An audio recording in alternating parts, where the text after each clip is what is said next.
Welcome back to another episode of the Monarch Podcast. My name is Daniel. I am the founder and CEO of the Monarch brand. And on this platform, you know what it is at this point. We focus on business, we focus on mental health, self care, community. And today I have a special guest that is different than the other guests I had, but I like to get different variety. And so right now I have the founder and owner of Woosah Bride, which is a wellness brand for brides, something that's very much needed in that space. I have Shonté Parrish-Norgriff with me. How are you doing today? I'm good. How are you? Thanks so much for having me.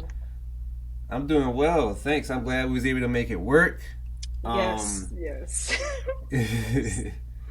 so what I like to do with my guests before we really get into it, I like to do like a check-in. So how are you feeling physically on a scale of 1 to 10? How are you feeling mentally on a scale of 1 to 10? Okay. So physically, I'm probably about a six, only because I haven't been getting much sleep. I've just been on the grind. Not good for self-care. Mentally, I'm about an eight. I'm Okay. about an eight. Okay. Yeah, not too bad. Yeah. I feel you on the 6 though. That I don't know. Like I don't know what your day to day is like, but yeah, it's hard. I got better with it, but these last few weeks have been hard for me to keep up. And even when I don't have anything to do, my body gets used to having things to do. So I'll be in bed like, bro, why you not asleep? And It's my not brain enough is time in the still, day. It's it's really not not. enough time in the day. Even if you wake up and try to plan out your day, it's just not enough time in the day. And now you over 30, you need naps. Like it's just Right. it's just not the same. I used to just Right. be able to go, do all nighters, just get back up. No, it's not the same anymore. And I'm trying to take better care of myself, but sometimes you just like things just have to get done.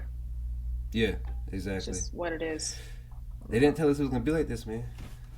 They did not. Say that They didn't. what? I said they didn't tell us it was gonna be like this. They didn't warn us. No, they didn't. That's the worst thing I did when I was younger was wish I was older. That's the Right. is literally the worst thing.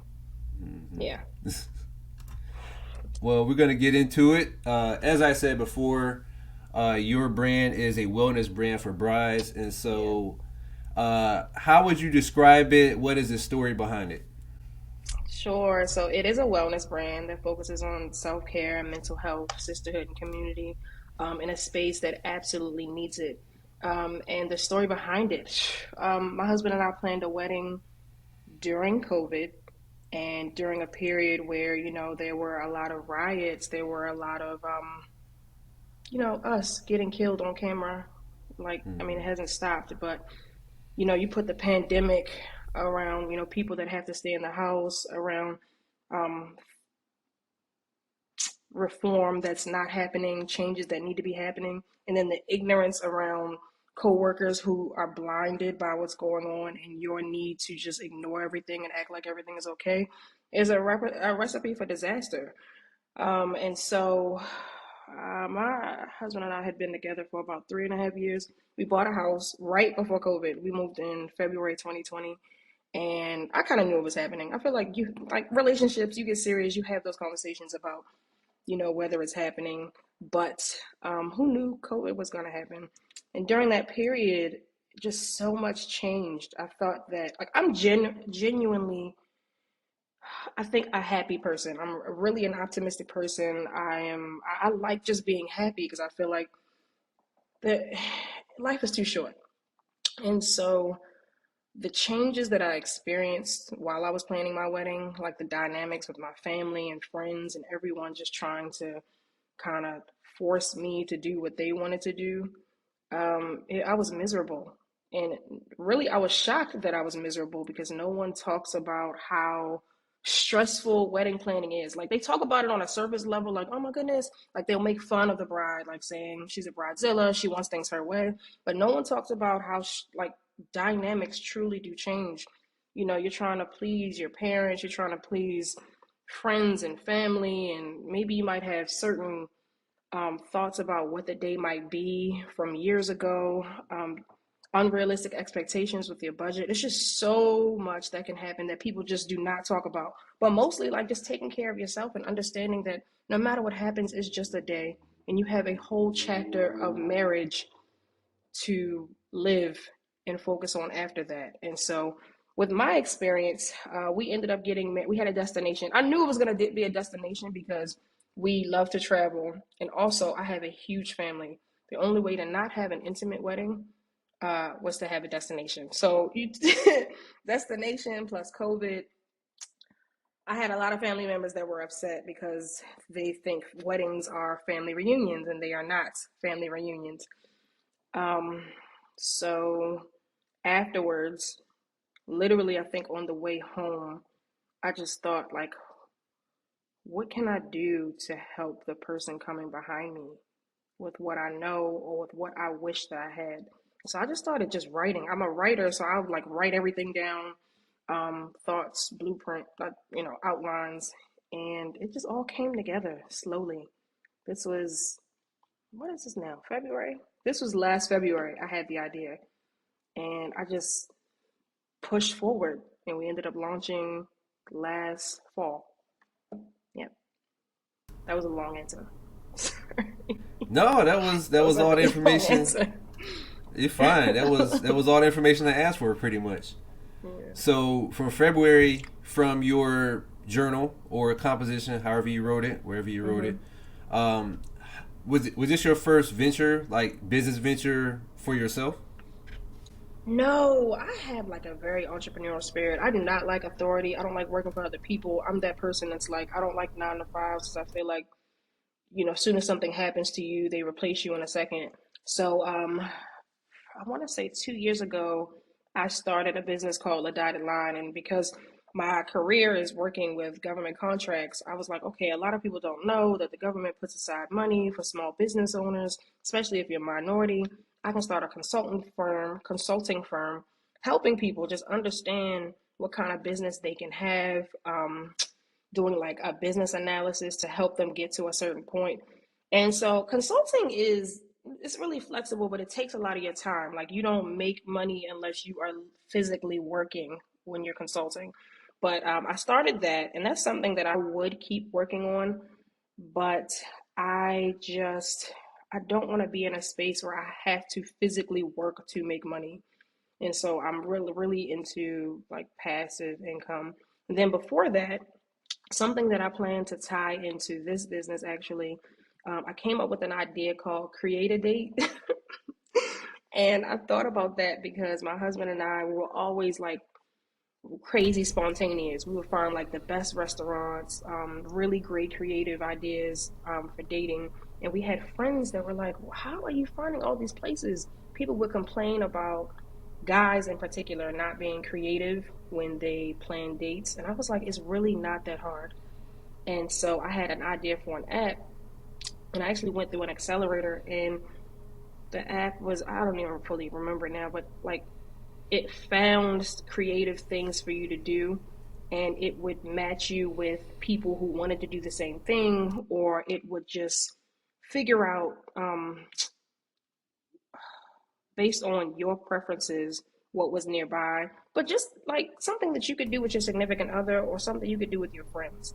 And so I do plan on tying that idea into my business now because it's a great idea. But then COVID happened. COVID happened and nobody was going out on creative dates. So that's what Hmm. happened to that. I went through a whole accelerator and all that. So I have an entrepreneurial spirit anyway. So another business was about bound to happen. Yeah. Okay, Yeah. gotcha. So for this one in particular, now granted, you just said you've been around the block before in terms of starting a business, but Mm-hmm. um, so you can speak on directly with this iteration of it, or you can speak to your general experience. But Mm-hmm. Mm-hmm. how did you become so knowledgeable, both about starting a business? Like I said, you could do this one or one of the previous ones, but also how would you tie that in to like how did you equip yourself to run this specific type of business? Because consulting is one thing and dates are Finance is one another. thing, but this is pretty niche, which is needed, but it's niche. So how did you like Yeah. kind of equip yourself? Because you went from your experience to business. So I was not prepared at all, honestly. I think that Um, I'm a Capricorn. Like, I think I know it all sometimes. And I am a researcher, so I did a lot of research. It took me a while to just learn. I had to learn by mistakes, specifically with this business. At first, I was like, I'm going to only work with Black owners. And then I got burned by someone who I paid money up front to give me services to start the brand, and she didn't do anything. So I had to like go through my bank and all. It was just so much. So I learned through mistakes. Um, and I'm trying to think, just doing a lot of research. I had to first figure out if there was already a brand like this, because what I don't want to do is copy someone else. Granted, there are multiple kinds of businesses in the same niche, but I didn't want to feel like I was copying someone. I would have rather have supported them and figure out if there's some kind of way I can, I don't know, collab with them or something. But once I figured out that there were no businesses like this, like there weren't even any Black owned wedding planners like books. And so when I figured that out, and then when I figured out like combining health and wellness with that, like it's just not out there. I was like, okay, how can I protect this? I immediately thought about how can I protect it. And I have a couple of friends who are attorneys, so I was referred to a trademark attorney, and we talked about it. So I paid the money for that immediately to put that trademark through, and I'm trying to think. I filed an LLC in April once I figured out the name. Then I filed the trademark probably in like June, something like that. So I was very proactive because I knew this is going to be special and I want to protect it. And that just came from trial and error, again, making mistakes. And I'm still learning. I'm still learning. I think that's it. Did I answer your question? Yeah, yeah. Okay. No, that learning, that trial by error is real, because when I was starting out for my business, this was my first go around, and making hair pomade, you would think like the natural progression would be to like work with barbershops, so on and so Oh forth. yeah. Yeah. But that's tough because if you think about it, I had to learn this the hard way. But if you think about it, um, the barbers, their primary objective isn't to sell product. It's to they want to cut hair, and the product side of that, they're not interested in it. Like they're cool, kind of it being passive, but in terms of like merchandising, in terms of like contracts, they're not with it. They're like, look, here's some off top, set it over there. You know what I mean? And so, they don't want to do contracts, but I couldn't guarantee. It's like, okay, if you don't want to do a contract, how am I gonna know that you're gonna pay me? Mhm. And they don't want to pay up front. They want to pay based on sales. And so I actually, Yeah. the very first one I worked with was someone I went to school with, went to college with, and so that was the scenario right there. And I just went off honor system, like we didn't know each other like that, but Virginia Tech, not a whole lot of Black people, so like in a sense, it was like they got me, they didn't have me, they didn't have me at all. You know what I mean? Like, Yeah. and so People you say know, anything. yeah, no, exactly, and so yeah, and then like it could be masqueraded as like, oh, we got you, especially for Black people, right? Because it's like Yeah. we all we got, and then Yep. That's what happened to me. they Yep. all they got is the reality of it. You feel me? Yep. And so yeah, that trial by error is real, and even working with vendors who will provide you a service, you don't know their quality of work, so on and so forth, and it's hard, and unfortunately you just have to learn from those mistakes and learn how to vet, and even that is not foolproof. Definitely. um Because people can change or they can say what they need to say to get your business. Yeah, yeah, definitely. I just learned that you can't just. I mean, I love working with Black people, and I think that keeping our money within us, within our community, is something that we still have not learned how to do, like other cultures have. But unfortunately, sometimes you just got to get it done another way. yeah, That's yeah, what I ended up doing. So, yeah. yeah. You learn the You hard way. learn. So from there, right, you have your trademark, you have your LLC. You talked a little bit about the trial and error of it, but in terms of like the journey from there, because like part of this, the part of what I do this is for others who may want to start a business Hmm. and they don't know where to start. So like as of from February, as of last year, as of this February, you have your websites, you have your Hmm. services, you have products on the website. So to whatever extent you want to, how did you get to the point of, okay, I have a website, I have these services, and I guess part of what you offered was from your experience too, right? At least part of it, because I see you have like Right. journals on your website as well. So, uh, what was the thought for that? You wanted to make it like a holistic thing for brides. Yeah, so I knew that a part of it being health and wellness, I had to actually pull other people in. I am not a doctor. I'm not a psychiatrist, a therapist. I am not in that space. And so all I can talk to is my experience and things that I've learned and what I implement now, which is great advice for like people that are planning their weddings. But I knew I needed the credibility of doctors, like a lawyer, like other health and wellness professionals. So what I started to do was think about who would impact people planning a wedding the most. And so immediately I thought about like therapists, psychiatrists, I thought about nutritionists, general physicians, dermatologists, and I looked for those people. So I looked for people who looked like me because I want to feel like when I'm reading something or I'm investing in something, you're talking to me. That's not what I felt like when I ordered a wedding planner or things that I had when I was planning. I had to ignore advice, and that's not the experience that I wanted for people with my products. So I literally had to pitch it to people, and it worked.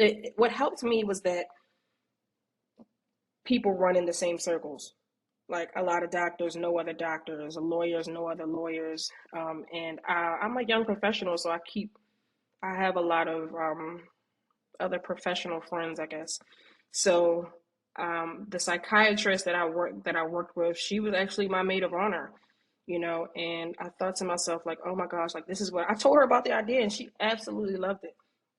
And then from there, I went and found a dermatologist, and it just branched out. The the couple that my husband and I used for was it premarital counseling? I used them as the marital counselors in the planner. So I used my network, but also like word of mouth, like trusting other people. Um, and then I did research on them though, just to see what they were about, if they had some kind of social media presence, if they had their own products, and would they make an impact in the planner. And so that was hard, because then you have to figure out, okay, like, am I going to pay these people? Like, I don't have any money. What am I going to do? Am I going to offer them a percentage? Am I going to offer them some royalties? Like, you go through that whole process. And you really just learn. I eventually figured out I'm going to just pay them one flat fee up front, because it's way more expensive to do like a royalty deal or anything like that. And you can always have people become affiliates and they can get commissions off of promoting your products as well. So as I developed the idea, I tried to just conceptualize what it could really look like, not just like some fantasy, but what it could really look like. Then it was the part that I didn't want to do, like actually creating the planner. So the writing part, I actually at one point thought about getting a ghostwriter. Like, all right, I'm gonna tell you what I need and want, and you just gonna write it. Then I thought, oh my gosh, like I'll feel bad doing that. I'll feel bad. So I just every day I was up. I was up till 12, 1, 2, 3 in the morning sometimes, just writing. It helped that I had just had a wedding and I remembered the things that I wished that I had. So I could look at those typical timelines, articles, things that and research. I did a lot of research, but then I changed it. Um, so that was a long process. pretty much figuring out how I wanted to differentiate myself, and then figuring out how I was going to go about actually finding the products. So, in general, it's cheapest to get everything from China, right? Alibaba, AliExpress, all of that is always cheaper. Um, but I had no idea where, how, what, anything. So I hired a business coach. It's one thing I am big on, investing in myself. I will pay a business coach. I will pay, all that to help me steer me in the right direction. So I think my business coach told me, like, okay, you go here, you go to Alibaba, you search for these people that have specific badges, they have specific qualifications. You make sure that you look at their reviews, make sure they're real reviews. I did a lot of research. And then once I had designs and once I had an idea of what I wanted, I just started vetting people, like reaching out to different companies, seeing timelines. And really, by the time I was even finished my final design, I had about four different companies that were sending me samples.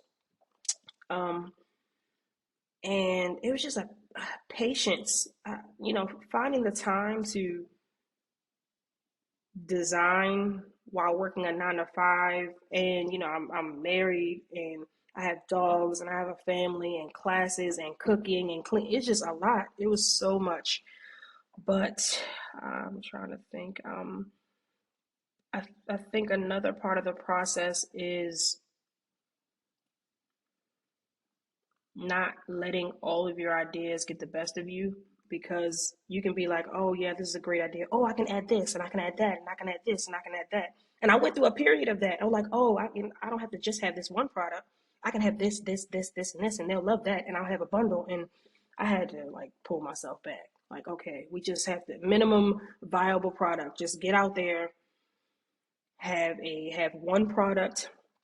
Um, I had the journal and the notepads with the planner, because the journal is like, it has an insert with prompts in it that I worked with the psychiatrist on. And so I felt like that needs to go with the planner, because that's the point. It's not just about planning your wedding. It's a whole self-care portion in it that has the different doctors giving you advice, the lawyers giving you advice, but you need a place to reflect and also to document your journey. Like, whether you're a writer or not, you have to find a way to document your journey. And so it all just somehow, and I'm so unorganized, it all just somehow came together. And I'm still learning, but that was pretty much it. Putting everything together, getting samples from Alibaba, comparing them, going back to them saying, hey, I like this, I don't like that. Oh, and the art, I completely skipped that. So I knew I wanted to work with Black and up and coming artists. So I just did a lot of research. It was one artist here in Baltimore she does art on wood. Her name is Candice Tavares. It's like Noel RX, because she's a pharmacist and an artist. But she does art on wood, and I was like, I need you for my covers. So doing that research, because that costs money, like artists, that costs money. I mean, I could have easily just, I don't know, did it the cheap route, but I wanted to highlight designers. I wanted them to be published in a space where maybe thousands of people will see it. So that was another part of just putting the whole picture together. And stop me if I'm talking too much. I'm sorry, but that was definitely a part of just putting it all together, trying to figure out the bigger picture, because the point of the Black artist was to create representation in a space that is extremely whitewashed. You don't see Black women, women of color on the front of wedding planners. Like, and so that was really important for me. And I used other artists for the inside art, just again to give them a platform to be published, to be in a space where they can say they did this. And for me, I felt like that was, I mean, yeah, I paid them, but it was also a part of me giving back. And it made me feel good about putting us on a platform. Uh, so yeah, there are several pieces to the puzzle, and it really just takes determination, perseverance, and patience. It takes a lot of patience. It was days where I just wanted to um, just be done with it. The final piece of the puzzle, besides the editor, was my book designer. I found her in a group for Black women creators. And I just threw it out there like, hey, I think I'm trying to create a wedding planner. I mean, if anyone has some kind of experience. And she had already had her own stationery business, so it was perfect. She was able to have me condense it because I think it was originally like 400 pages. And she was like, this is too big. It's too big. It's too much. You got to cut it down. I got it down, I think, to like 250 pages. But she designed the whole thing. We went back and forth. So I guess I say all that to say, create, I guess, forming your team is a large part of business creation because the team has to be a solid group of people that you trust, especially if you know that you may be developing other things in the future. And so I had my book designer, my artist, my editor, the people that contributed to it, my writing, and I just put it all together. Yeah. How did you find you brought up something that made me think about my time in my early stages. Mm-hmm. How did you find time to yourself during that time, or did you like? Was there a balance, or was it just like, you know, grind until your body tells you can't, and then when it tells you can't again, like green light? Just deciding to stop working. I think that, being a newlywed, it's kind of hard because, you still have to give your person attention. You got to give them their love language. And my husband likes to spend time. His is time and touch. I am not. I'm neither one of those. And so I can just, but, learning how to be present for them, you have to um, disconnect. And so I started doing that. Do not disturb on my phone. I started, I think we went out on date nights. What really helped was that we went on our honeymoon. We had a delayed honeymoon and went on our honeymoon from like for 3 weeks in May to June. And I specifically did not work on anything at that point. And I was in the midst of it. May, June was like everything. And I said, okay, I'm bringing my laptop just to bring my laptop, but I didn't work on no ideas, no edits, nothing. And that really gave me some time to reflect, think. I changed up some ideas. It was definitely needed. But I am still actively learning. But I am also a person that had to start therapy because I have been a busy person my whole life. In college, I just made myself unnecessarily busy for no reason. I started grad school and I was going from Baltimore to DC. Like I was in one class and then I was working and then it was like a triangle. Then I lived far, just doing way too much. And I'm trying to unlearn those habits. And so I think what has helped me is going to therapy and learning that, I probably stay busy so I don't like remember trauma, so I don't have to deal with certain things. Because when you're busy all the time, you're not in a space of just thinking, just still when, memories and things that you don't want to deal with come back to you. Um, just working on myself, and it's a work in progress. It really is. Yeah. Sure, I can understand that. I can understand Yeah. that. So, you talked a little bit about your the planners you have. You talked about sort of the services that you offer. Hmm. How did you come up with like the business model, and how would you describe the business model? Like, I guess like specifically how does the business make money for you? Hmm. Okay, so the products is, me just ordering the inventory, knowing my numbers. So knowing right now I'm in learning phase. Like, I don't know if you're familiar with how ads work, but like it's a learning phase. So they have to learn like what's your audience and what's not your audience. They take a period of time to learn. That's the phase that I'm in. So learning involves me changing prices, whether I raise them, drop them, I do holiday sales. I'm about to start SMS marketing to see how that works. But also, I have that consultant part of me. So the services, I just knew that there were things that I wish I would have had that I can provide to other people. And the most valuable thing in life is time. Like that's the only thing that you cannot get back. So I said, let me create a service that gives people back their time. And it really just fit because when you have a wedding planner, there are things that they do not do. And you have a bridal party or people, even if you don't have a bridal party, you have people that are helping you.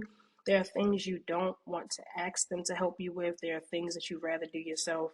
And in that period of time of like an average of 12 months, depending on what kind of bride you are, what kind of couple you are, you change your mind. Your taste changes, trends change, you need someone to help you. And so I decided to start a service that's like a bridal consultant, which is like your little best friend, and just charge people weekly because for a week, you can get so many requests. I can get 20 requests to look for this, look for colors. If they're looking for a bridal stylist, they're trying to figure out um, what kind of dresses their bridesmaids might want. They want to plan an engagement party. They're looking for vendors. It's so much that can happen in 1 week in wedding life.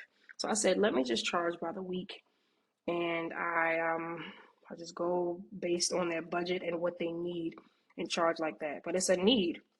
And then another service that I'm about to launch is just literally based on what people have asked me for and what they need. So I figured if I have products that are selling and I also have services, I'll be able to scale, make money some kind of way. So yeah. So it sounds like a combination of your own lived experience and then putting it out there and then seeing what you get back in terms of like what someone else may need and then adjusting from there. Is that Definitely. okay? Definitely. And I'll be adjusting for a while until I find something that makes me happy and something that, makes other people happy as well. Because Sure. I'm open to constructive criticism. When people buy something, I'm like, hey, if there's something that you wish was in there or something that you feel like I could have done better, please tell me. Because this planner is a living, breathing product. One thing about other planners that I hated is that you could tell it was 5 years old. You could tell it's 7 years old. You have to keep things updated because, especially now, there are trends and just things that are changing that you need to feel like, hey, this is for me, not for somebody in like 2000. So, Sure. yeah. Cool. Yeah. So, for those of you who are unaware, if you go to woosahbride.com, there's a survey or a quiz that you can take to Yeah. to figure out what kind of bride you are. So I'm gonna be the bride, okay? Because I went and did this, and so I took the survey. My results were I am the frugal bride. I'm a minimalist. The frugal bride is the one who manages their time well, time is money attitude, efficient in everything they do, avoids debt. They're minimalist, focus on needs, not wants, and they tend to be less stressed because they are not particular. Hmm. So if me being the frugal bride, I come to Woosah Bride and I say, I'm getting married. It's February right now. I'm getting married in, let's say, I don't know, September. Um, What is that? is Six there months. all right? Let's go. Let's go. I'm frugal, so it wouldn't take much. But let's go like, let's go next spring. Okay. So, and I come to you and say, what would you kind of like? What will be your process for me coming in as a frugal bride, getting married next April of 2024? Well, it depends. Do you know that you're a frugal bride? Like you're saying that you absolutely accept the fact that you're a frugal bride, right? Yeah, I'm gonna just go off the results of the quiz. I'm a frugal bride. Okay, you're a frugal bride. So I would just get an idea of what you see your day is like. What you see your day like.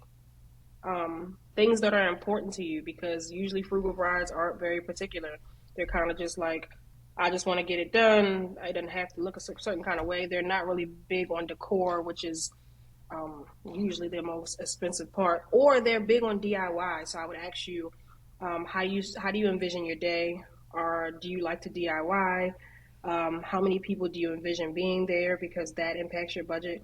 I think one big thing for me is trying to understand if you're being realistic. Because if you tell me that you want 150 people there and you want a specific venue and you want open bar, you're not a frugal bride. That's no. I mean, you can make it happen, but you're probably not a frugal bride. Um, okay, so after we discuss those things, We would just talk about details like who is helping you. Do you need someone to help you? What celebrations are you planning? Are you religious? Uh, just breaking down a whole list of questions that will give me an idea of your wedding personality. And this is something, and that's why I'm like adding a new service because sometimes people ask me, "Can you plan my wedding?" And I am not a wedding planner. That's something I have absolutely no desire to do. However, I know tons of wedding planners and they are all completely different and have different clients. And so I want to be able to have this conversation, understand your wedding personality and send you to interview basically or consult with like three planners. So that way you're not going here and there and spending money and time and being stressed out trying to meet with people who you don't have the budget for or they don't fit your aesthetic. But before that, it's basically just us getting to know each other. And then me asking you finally, how can I save you some time? So as a frugal bride, they usually want help with DIY finding things so they can DIY um, and just trying to get them to understand and be happy with their final decision. I'm not in the space of trying to get you to spend more money than you want to. Absolutely not. But usually the reality is most people don't know what they want, or they think they want something and they actually don't once they see what they thought that they wanted. So that's how the process will work. Just a whole bunch of back and forth questions. Me trying to understand what exactly is important to you, how I can save you time, and then I take some time and I create like a profile for the person and what I think they would like. We have a follow up phone call and I discuss my findings, what I think, and then we go from there. They start talking about what they need. I talk about what I can do for them, and we discuss how long they'll need my service. So I would say for a frugal bride, the longest that someone has hired me for was like 8 weeks, which was like just 2 months of let me just try to get as much as possible. But it's a weekly thing and it works. So, yeah. Yeah. I see where that could definitely help because you talked about it from a business standpoint of like how long it takes to do the research. I could imagine, you get proposed to, and then you have to find all these things, and you have to figure out what you're even looking for, Mm-hmm. and you don't know if that person's the best person. So I could definitely see where it would be a benefit to have someone like you who has already done that before. You could just point me in a direction, or you could, yeah, you just point me in a direction, and where that would be a benefit. Mm-hmm. Then usually you have a partner who really, how when people have too many options, they can't make a decision. When people get engaged, they start researching, and there are tons of options being thrown at them, thrown in their face, and they have no idea where to start. And so, giving someone that like push towards a certain path again definitely helps them to save time. But then also, people have usually have a spouse that either is not a planner and wants to have nothing to do with the planning, or they are a planner and they're making the planning more difficult. And so I think me understanding that also helps me to be able to be like help the bride delegate. Like, okay, this person wants to help, have them do this, and this while you move on and do this. Because most people don't know how to delegate. That's a life skill that people need. Oh yeah, It's a life definitely, skill. definitely. Yeah. One thing that may not be a life, the one thing that is a life skill that people may not have is right. Boundary setting during this time because we alluded to it a little bit earlier, but you get married and you have a lot of people in your life that may have projections of how they wanted theirs to be or how yours should be, so on and so forth. So, has there been an instance where you helped someone enforce boundaries, or if there's not, how would you assist a bride with enforcing boundaries so that they can also have that peace of mind for themselves? I think that the brides that I have worked with so far, it's hard to they most people understand what boundaries are.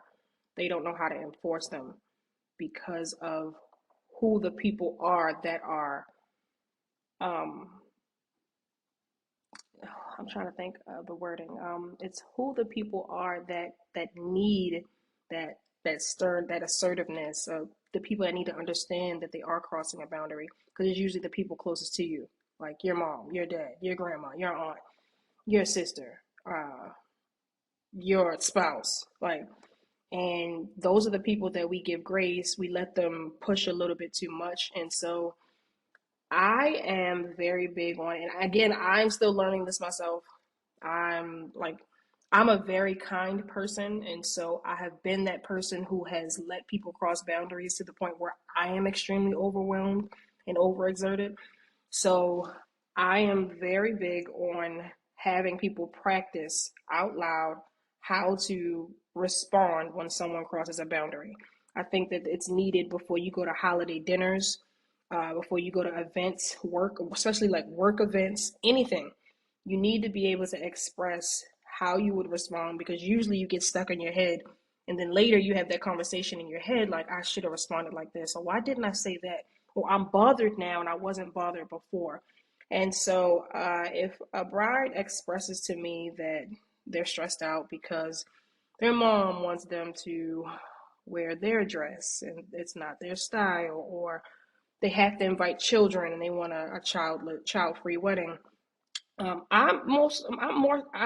I usually let them talk it out, and then I say something like, if you weren't worried about your disrespecting your mom or disrespecting this person, like what exactly would you want to say without overthinking? Just say what you want to say.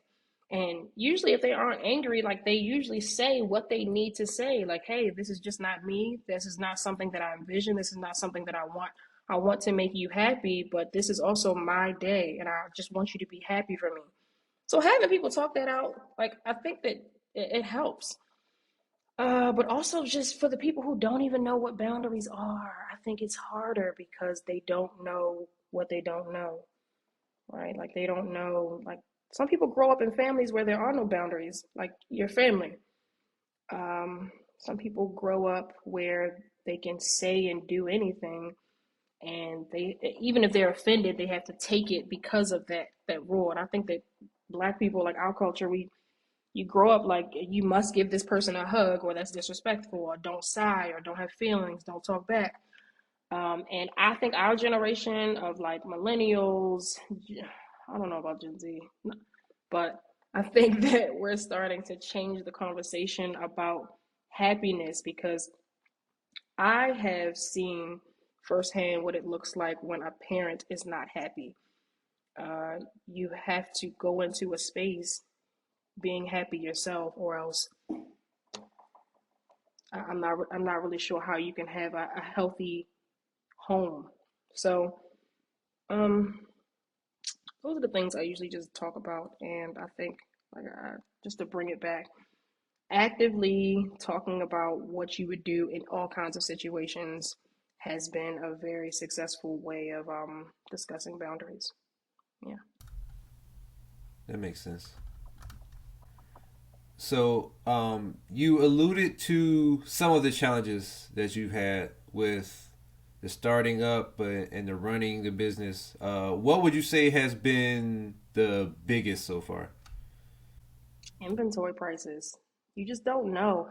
And, society just makes it seem like you start a business and you're like, oh my gosh, I'm not doing a 9 to 5 anymore. I don't have to ask anyone to take off. Like, I do what I want. Mm-mm. No. When in reality, like when we launched, I was like, oh my gosh, oh my gosh, oh my gosh, am I gonna? Are people gonna like this? I was so anxious. Like, I like it. I think you should like it, but are you really gonna like it? And I was like waiting for my first sale. Like, okay, okay, it's gonna happen. It's gonna happen. I didn't get my first sale for like maybe 4 days. Maybe it was like 4 whole days, and I was like, oh my gosh, they don't like it. But then after that, you get used to it. But the biggest thing is funding.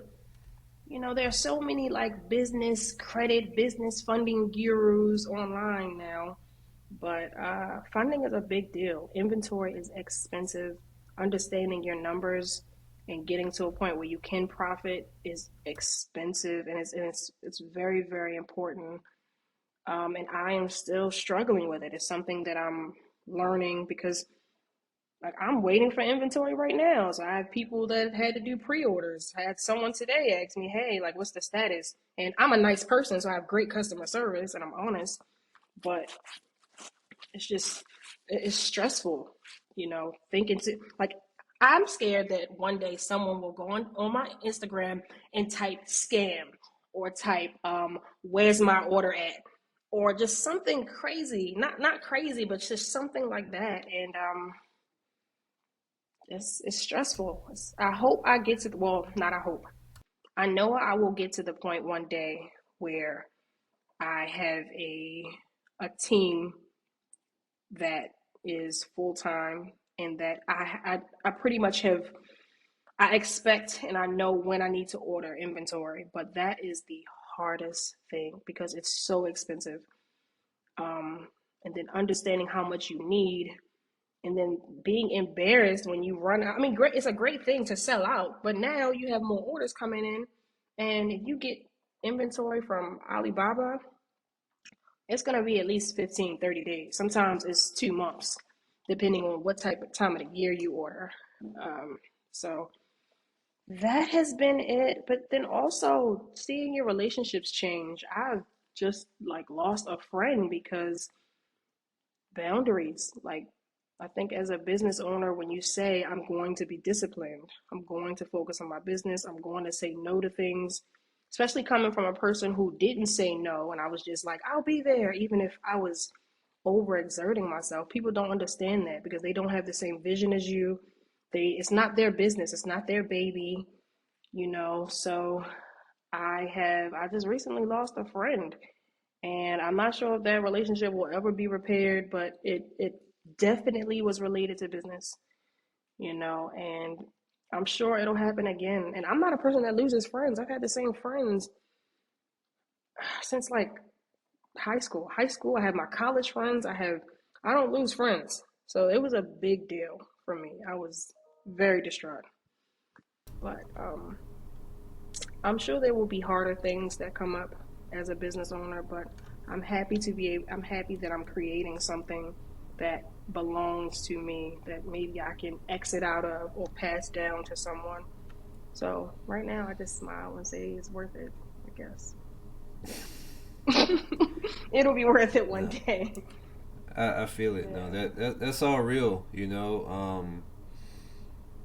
Definitely, managing expectations of friends and vice versa in a business, because we need that community, but it's that's a major part of your life that's changing and it's time consuming and it's hard, and product based businesses are that's a whole other animal, because for me, just to throw numbers out there, like one week I might do 500 sales, the next week I might do 50, and it can be easy. Like I've been doing this for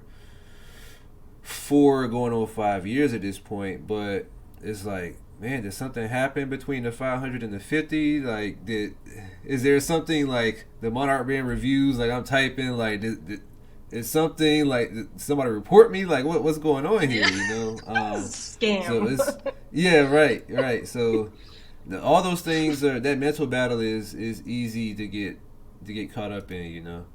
Yeah, Um, definitely. Definitely. do you have any regrets? And if you do, what would be your biggest if you do? Oh my It's okay goodness, if you don't, but regrets. The regret is kind of like something that is not really changeable. Like I regret not starting sooner, but I didn't have the idea until I got married. And so how could I start sooner? I mean, I guess he could have proposed sooner, then I would have started like I would have started sooner. But right. um man, regrets. You know what? And I just said this to my husband actually. I regret not being true to myself and knowing that I wanted to pursue entrepreneurship and preparing myself for it. My parents are very traditional. They're very religious, and they wanted me to be an attorney. They wanted me to have like a traditional 9 to 5 that that older people are proud of. And I knew that that wasn't me. And so I say that in college, I wish I would have studied business, minored in a foreign language, and just set money aside to prepare for when I knew it was time. So that's a regret that I have. But deciding to finally be true to yourself is a journey. And I'm just happy that it finally happened. So, yeah. Okay. Um, so with that said, what has been your biggest reward so far? Oh my goodness. My biggest reward is that like tingly feeling like, wow, I did something special. When I sent my first shipment out after these my poor customers having to wait through pre-sale, I was so anxious. Like I knew the day that everything would arrive when they would be delivered, and I was waiting for someone to tag me online because now social media people do unboxing, they do all that. So I was waiting like, oh my goodness, they waited so long. They probably have these high expectations, and then bam, it happened. Like someone tagged me like, this is so beautiful. I had these long messages in my DMs like, you have no idea like how beautiful this is. I'm so happy you did it. That has been the best feeling. Like just knowing that I did something and people truly see the value in it. But then also like finding out that I have other streams of income, the other channels of income, because wedding planners started coming to me saying, do you do wholesale, or can I buy in bulk and put this in my welcome package? Or a bridal shop said, hey, can I buy some for when my bride say yes to the dress? This is like a thank you. I, I was like, oh my gosh, I didn't even think about that. And so the possibilities have just been opening. A couple of like large store accelerators have like email. I don't even know how they are finding out, but I've gotten crazy emails, opportunities, and some things that just say that word of mouth is happening and that someone is putting my name in the room. So that has is by far the best feeling. Yeah, Yeah, yeah. oh, that's dope.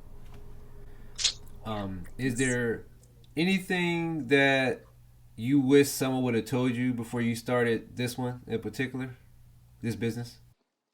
You know what? I think the best thing someone honestly could have told me after talking that out is have a business mentor.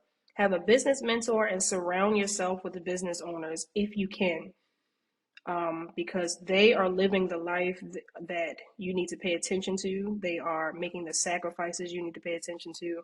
And a business mentor is going to keep it 100 with you. So, yeah.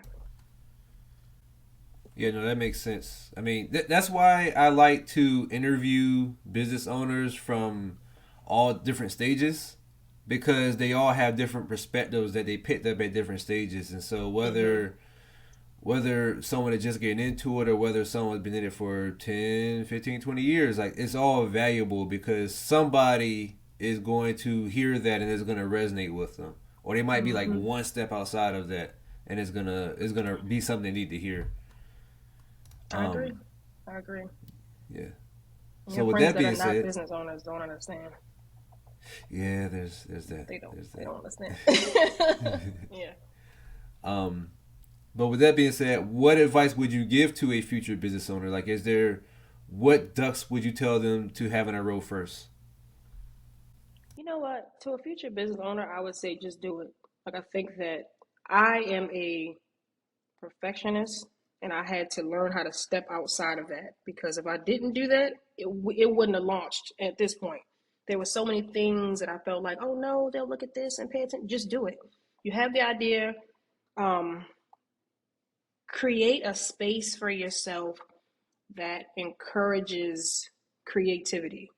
So wherever whether it's your laptop, whether it's a journal, something that you can just push the world aside and you can um, outline your idea in full, the steps that are needed. There are on Amazon. There are like business outline books and things that will guide you so you can understand what you need to start a business. But literally, just do it because someone somewhere can have your same exact idea and they will just do it. and you'll, when you see it, you'll be like, dang, I had that idea too. And in some areas it doesn't matter. You can have the same idea, but it's nothing like it's nothing like having like coming out the gate first or coming out the gate and it's really yours. You did it before anyone else, you know. So just do it. Yeah. You'll learn. Yeah. Yeah. 100%. Yeah. So, you mentioned when I asked her a question about the rewarding part, you mentioned some potential opportunities there. What's next for you, and what's next for the business? So right now I'm in the process of preparing for future collections based on feedback that I received. So there's someone asked me if I had a maid of honor guide, and someone asked me if I had a bridesmaid guide, and I was like, oh yeah, okay, I guess that is something that people need because one of the ways that people fall out of friendships is they don't understand what traditional roles are. You know, they sign up, they say yes, and they don't know what they're supposed to do. Um, and I think that's something that people need to know. So I'm in the process of writing both of those. It's going to be like a small, soft cover pamphlet. And I have so much going. Like new collections. I'm going to do a spa collection for brides that encourages you to just take a moment to yourself. And the goal is for you to take one day a week for yourself. No wedding planning, no, not just one day a week. Um, and then I am trying to be as visible as possible because I am scared that since I couldn't find a business like this, that when people see mine, they will have a light bulb and then decide to start a business like this, which I, encourage. That's amazing. But I don't want someone to see my business and think, oh yeah, so and so did that too, or think that I'm copying off of someone. So I am doing prime visibility, like trying to do pop-ups in black spaces, trying to make sure that people know I exist, not just for the visibility, but also to have the biggest chance of changing lives so that people know that there is a brand out here where you can see yourself, see the representation, get the help that you need, and also like plan your wedding with health and wellness in mind. But also I'm learning still and trying not to do too much at one time. Like I'll plan Q1 and Q2 and then think, oh no, that's too much. I gotta push that to next year. So just trying to become a more mature business owner, understanding that all my ideas do not have to launch this year.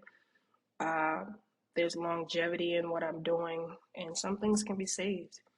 So the the important collections that aren't crazy expensive will be dropping definitely by May, and I am focused on interviewing wedding planners for my Woosah Weddings service, which is pretty much like uh, having a client come to me saying, "Hey, do you plan weddings like they already do?" I say no, but I have this program where you're my client and I'm developing health and wellness partnerships where you might get a percentage off at a gym or a yoga studio, or you get like these boxes. And then I'll send you to partner with a wedding planner that will plan your wedding. So that's important to me, and those are the things I'm going to be focused on this year. Yeah. Okay, cool.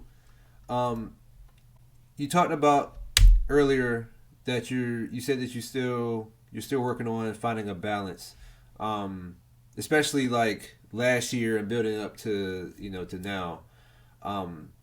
But present day, what do you do for like self care, like for your own mental well being? I know you mentioned therapy, which is great. Is there Mm-hmm. anything else you do for yourself? Whether it's time Mm-hmm. off, vacation. Yeah, so I am a traveler. I stopped traveling so much when I started working on this brand, but not bringing my laptop when I go out. That's a big thing for me. I bring my laptop everywhere, and I didn't even know I did until my husband said, "Oh, you don't have your laptop in the car." Imagine you go out with your person and you can't even really have a full conversation because they're on their laptop. I didn't Right. know that I was like that. So I leave my laptop home now. I put my phone on Do Not Disturb. I try to create time to do things that I love. Like I used to play the piano, I used to play basketball, I used to do things that have nothing to do with business, and creating time to do those things. Like I listen to a lot of jazz music, classical music. I might take time to just reflect and write. And just sometimes just being still, getting a good amount of rest, drinking water, Mm-hmm. um, and just paying attention to my body, not trying to force it. So I think that one thing I'm going to start doing is like recording every day how I practice self care, because I'll say to myself, "Oh, I took a bath, I lit some candles," but but then the rest of the week I got like 2 hours of sleep. So did that really matter? So I think that if I record every day, like what I did to take care of myself, I'll start to look at my growth or be honest with myself. Like, what are you doing? That's not taking care of yourself. Um, but yeah, I'm traveling. Me and my husband are going to we're going to Trinidad in 2 days for 2 weeks. So I'll be relaxing some of the time and just doing nothing. I'm not looking at emails. I'm not doing anything. So Cool. Very good answers. Very good answers. Um, thanks. well, that's all I have for you. Is there anything else that you want to say to close? Like, if however you want to pitch, or if you just want to, whatever you want to say to close, the floor is yours. Well, first, I want to ask you, as a business owner who has been in business for over 4 years, what have you done? Because I feel like I can learn. What have you done to create balance in your life? I I experiment with different things, and so my formula isn't perfect either, but sometimes I try to build off of other business practices to create more space for me to rest. So with that said, like I have like a specific workout schedule first of all, because I know that's the glue that holds my life together. I don't even like working out, but Me neither. off top though, like 2 days a week I'm gonna do my hot yoga. 2 days a Mm, week I'm gonna do jujitsu. 1 or 2 days I'm gonna do Muay Thai, and those are things that I can go to. I know it's gonna be an hour or so, and like boom, that's gonna give me that endorphin release that I need. And then outside of that, I have sort of the tasks that I know like that are mundane that like I know I'm just gonna have to do, and that's kind of based on customer demand. And hmm so I try to just leave a little bit of time for that throughout the day. Um, on most days, I will say I have like for me, it's like I have a day where I need to make the product. I have a day I need to label the product and package it, and then a day I need to like ship it. And so another thing that I learned is not necessarily trying to like build Rome in a day. So segmenting it out into days, and so I have like 2 shipping days out of the week now, whereas it used to be like any day I'll ship. Oh Yeah, yeah, that's yeah, that's no. dead. Um, Mm-mm. yeah, so I would say that, and then so outside of those like regular mundane tasks, I have like some things that may come up that are like small that I know that I can knock out, hmm but I don't necessarily want to knock out. So for those, I use the concept of like a power hour. Okay, So like I just take like an hour and just like boom, whatever I can in the hour, I like that. knock out these little things, and then when the hour is done, like I'm done. If I got to do another power hour next day, I it like is what it that. is. I'm gonna use that. I like that. And then for the, I'm a Virgo, so like, look, Oh I yeah, got whiteboards, I got post-its, I got a yeah. planner, I got a planner for my planner. hmm You know what I mean? I got a You're Trello, like a product management Capricorn, board for my extremely life. organized. Um, Yeah, right. And yeah. then the last thing I'll say is like for the bigger tasks, um, I kind of use the concept of like, you know what a hackathon is? hmm Yeah. So like I'll spend like I'm not gonna stay up overnight or anything, but I'll dedicate 48 hours roughly, 48 to 72 hours, which may be like okay after work I'm gonna eat and I'm gonna do these things, and so I dedicate those like based on however long it's gonna take. I'll do that, and that'll be the time where I give myself a little more leeway. So if I need to like order pizza, cheat on my diet, whatever, while I'm Mm-hmm. doing this thing I don't really want to do. That's going to take time. If I want to pour up a little cocktail or whatever, like those are the times where I pair what I really like doing with what I really hate doing. So yeah, I just try to like divide things up that way, and sometimes it works, sometimes it doesn't, but most times it worked at this point in time.